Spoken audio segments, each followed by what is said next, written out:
Assalamualaikum warahmatullahi wabarakatuh. Selamat malam dan salam sejahtera buat kita semua. Bagaimana Bapak Ibu semuanya?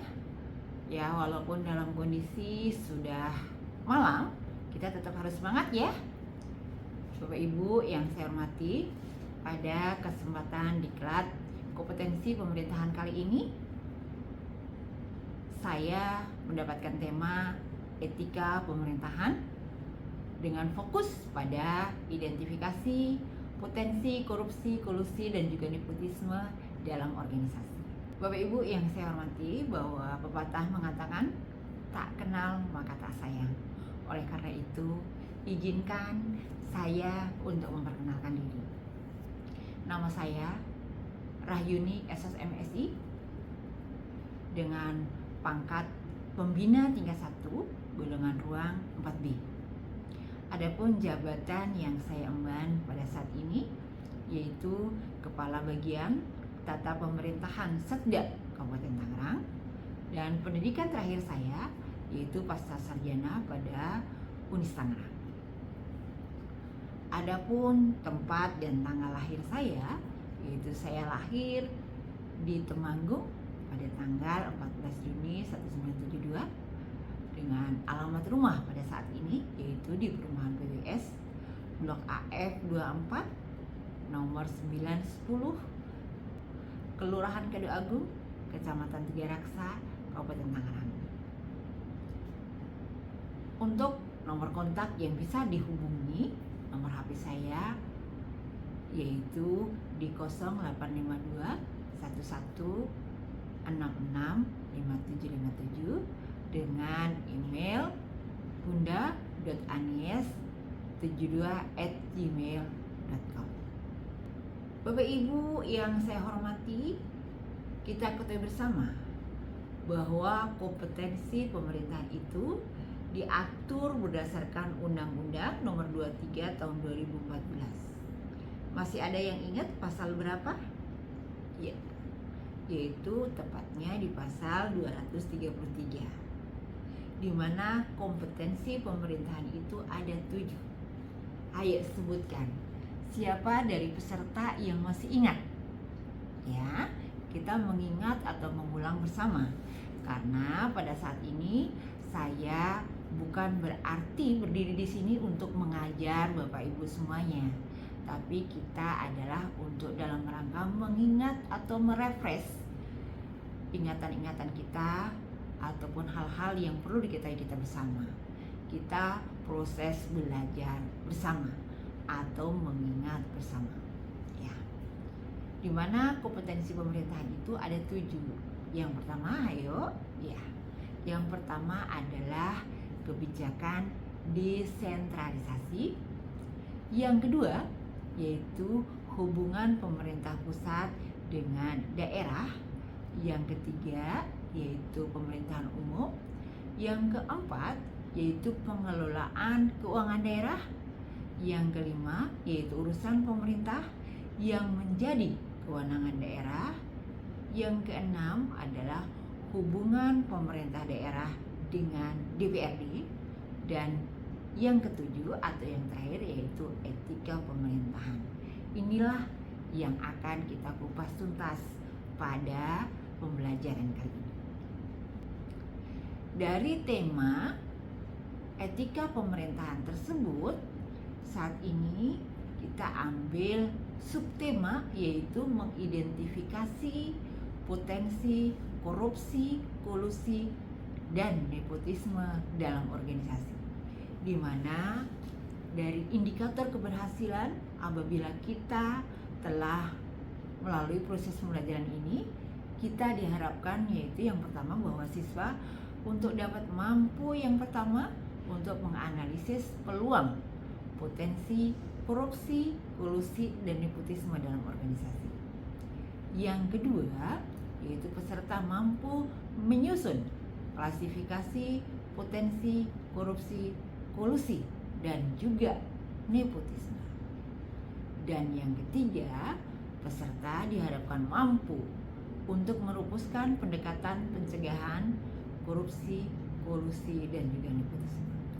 Dari 3 indikator yang ada tersebut, akan kita batasi hanya pada 2 indikator saja, yaitu indikator yang pertama dan juga indikator yang kedua.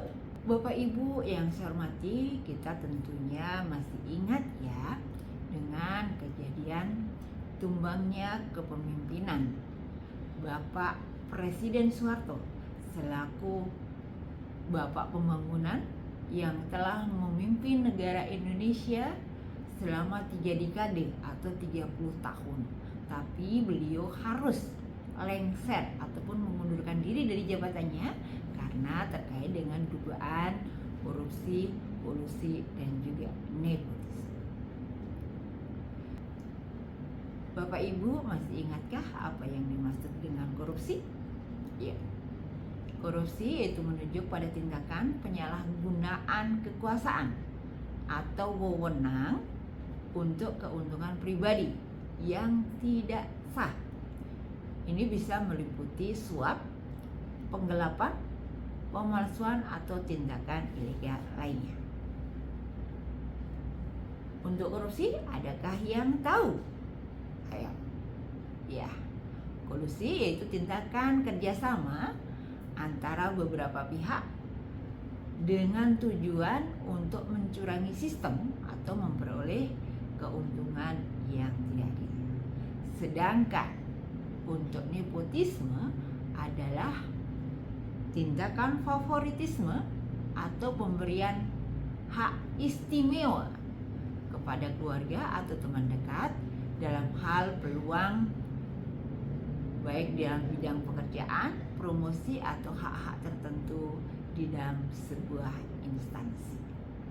Bapak Ibu yang saya hormati, bahwa terjadinya praktek korupsi, kolusi, dan juga nepotisme itu dalam pekerjaan sehari-hari sangat bersinggungan atau erat kaitannya dengan pekerjaan kita sehari-hari dalam pengadaan barang dan jasa. Ya. Sementara apa sih pengertian pengadaan barang dan jasa? Kita runtut menurut Peraturan Presiden Nomor 16 Tahun 2018 tentang pedoman pengadaan barang dan jasa, bahwa pengadaan barang dan jasa adalah suatu kegiatan untuk memperoleh barang atau jasa yang dilakukan oleh kementerian atau lembaga atau satuan kerja perangkat daerah atau institusi lainnya yang prosesnya dimulai dari perencanaan sampai dengan diselesaikannya seluruh kegiatan untuk memperoleh barang dan jasa.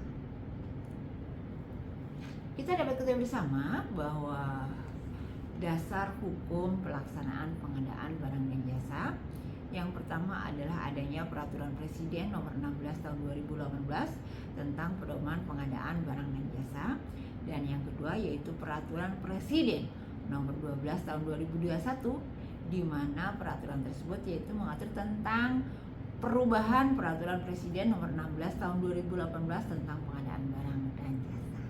Di samping itu juga ada beberapa peraturan lembaga LKPP tahun 2018 yang dimulai dari nomor 7 sampai dengan nomor 19 yang mengatur tentang pengadaan barang dan jasa. Itu dapat kita lihat, itu Bapak Ibu bisa dapat lihat, yaitu untuk yang nomor 7 yaitu tentang pedoman perencanaan pengadaan barang dan jasa. Sementara untuk peraturan lembaga LKPP nomor 8 tahun 2018 yaitu tentang pedoman swaklola, dan seterusnya Bapak Ibu bisa baca sampai dengan nomor 19. Bapak Ibu yang saya hormati, bahwa pengadaan barang dan jasa tersebut diatur selain tujuan untuk menghindari terjadinya praktek korupsi, kolusi, dan nepotisme, pengadaan barang dan jasa juga mempunyai beberapa tujuan. Yang pertama yaitu untuk menghasilkan pengadaan barang atau jasa yang tepat, baik dari segi uang yang dibelanjakan maupun dari aspek kualitas, jumlah, waktu, biaya, dan lokasi serta penyediaannya. Tujuan yang kedua yaitu untuk meningkatkan penggunaan produksi dalam negeri. Dan tujuan yang ketiga yaitu untuk meningkatkan peran serta UMKM. Yang keempat yaitu untuk meningkatkan peran serta pelaku usaha nasional. Dan yang kelima yaitu untuk mendukung pelaksanaan penelitian dan pemanfaatan barang atau jasa hasil penelitian. Yang keenam tujuannya yaitu untuk meningkatkan keikutsertaan ekonomi kreatif. Yang ketujuh yaitu untuk mendorong pemerataan ekonomi. Dan juga yang kedelapan yaitu untuk mendorong pengadaan berkelanjutan. Adapun prinsip-prinsip dalam pengadaan barang dan jasa yaitu ada 7. Adakah Bapak Ibu yang sudah mengetahui? Sebenarnya hal ini sudah Bapak Ibu laksanakan, tapi mungkin belum kita pahami. Ya. Prinsip-prinsip pengadaan barang dan jasa yang pertama adalah efisien, yaitu kita gunakan sumber daya secara optimal untuk dapat hasil yang maksimal ataupun sesuai rencana. Prinsip yang kedua yaitu efektif, yaitu kita membelajarkan sumber daya yang ada agar dapat manfaat ataupun nilainya secara maksimal. Prinsip yang ketiga yaitu transparan, di mana semua pihak dapat melihat proses terjadinya ataupun proses pengadaan barang dan jasa. Prinsip yang keempat yaitu terbuka. Terbuka dalam artian bahwa siapapun dapat mengikuti proses pengadaan barang jasa asalkan memenuhi peraturan yang telah ditentukan. Prinsip yang kelima yaitu bersaing. Kita berusaha dari semua penyedia yang ada untuk dapat bersaing secara sehat. Dan prinsip yang keenam adalah tidak diskriminatif, dalam artian bahwa kita memberlakukan sama terhadap semua orang ataupun semua penyedia. Dan prinsip yang ketujuh yaitu akuntabel, artinya dapat dipertanggungjawabkan, bahwa pengadaan barang dan jasa tersebut dapat dipertanggungjawabkan. Sebenarnya apa saja sih jenis pengadaan barang dan jasa tersebut yang diatur?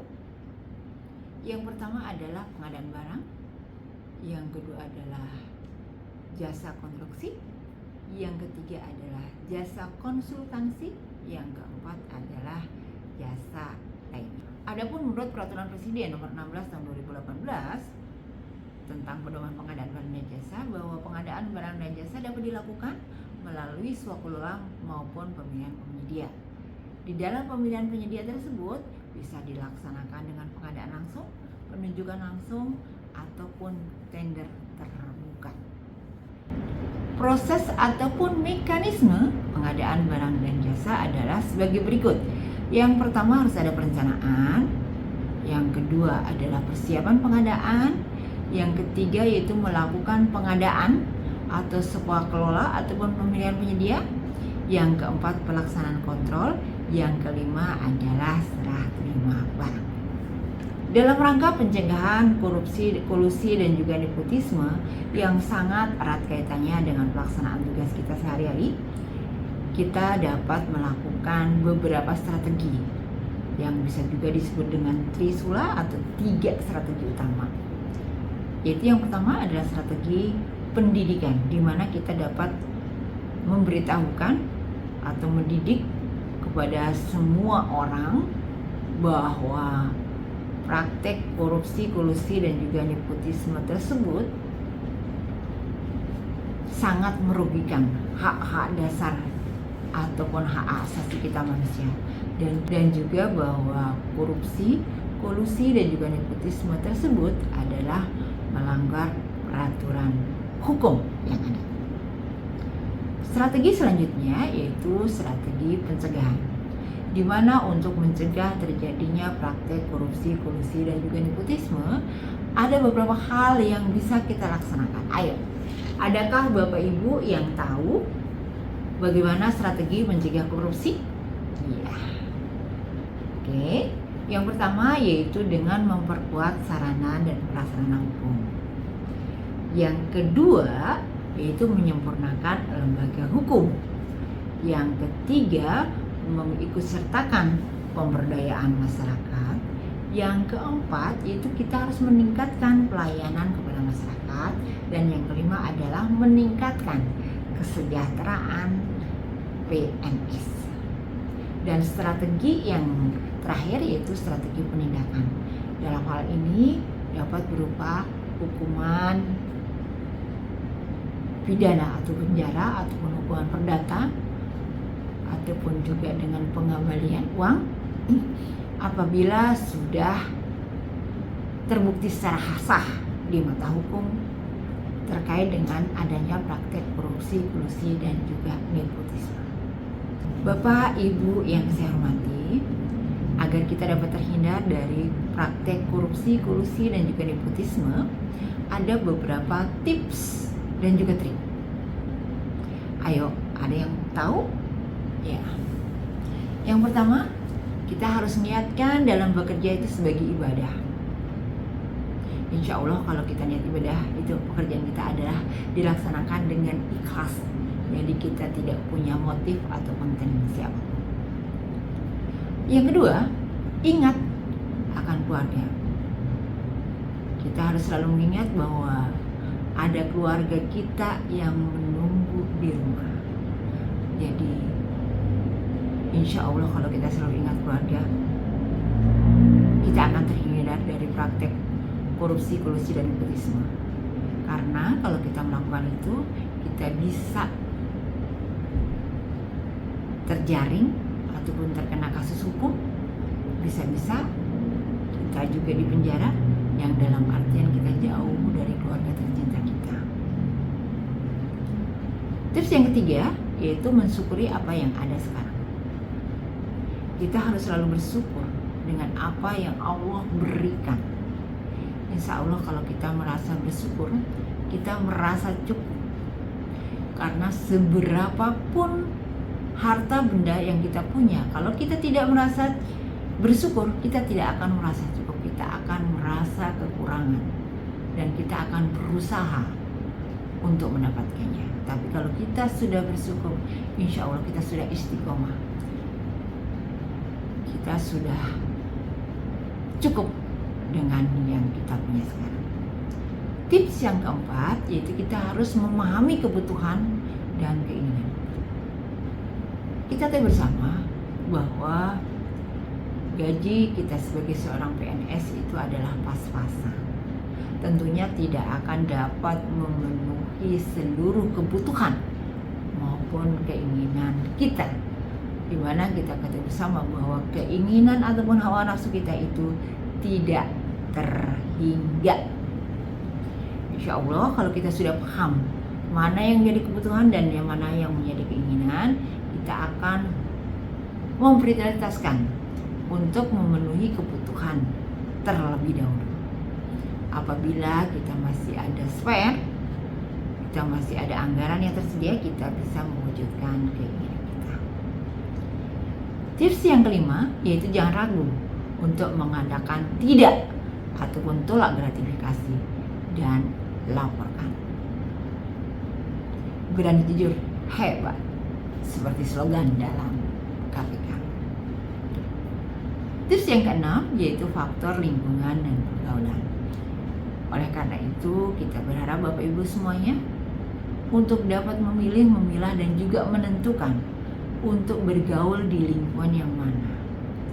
Karena faktor lingkungan dan pergaulan tersebut sangat mempengaruhi terhadap kehidupan kita. Apabila kita bergaul dalam lingkungan yang hedon, pasti kita akan terbawa di hedon. Dan kalau kita tidak bisa melakukan ataupun kita tidak bisa menyesuaikan dengan kehidupannya hedon, tentunya kita akan berusaha untuk memenuhinya. Tidak menutup kemungkinan kita akan tergiur dengan adanya praktek korupsi, kolusi dan juga nepotisme. Tips yang ketujuh yaitu menghindari atau meminimalisir pertemuan dengan stakeholder. Nah, inilah kenapa kita harus meminimalisir ataupun menghindari pertemuan tersebut, karena kita ketahui bersama bahwa para penyedia tentunya itu akan berusaha untuk mendapatkan pekerjaan dengan cara mengiming-imingi satu dan lain hal.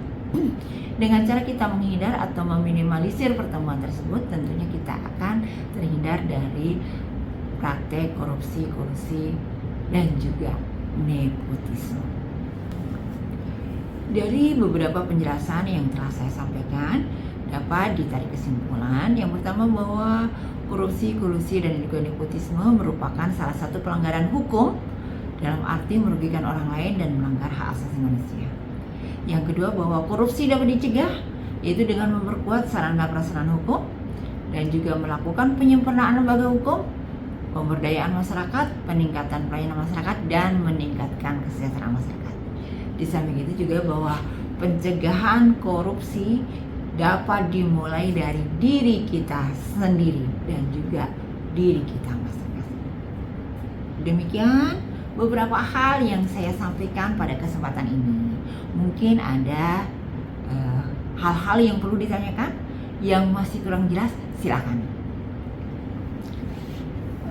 Mungkin karena waktunya sudah malam dan Bapak Ibu pada saat ini tidak berkesempatan untuk bertanya, kami berikan kesempatan untuk bertanya atau memperoleh penjelasan yang lebih lanjut, bisa melalui nomor telepon maupun juga email yang telah saya bagikan di depan.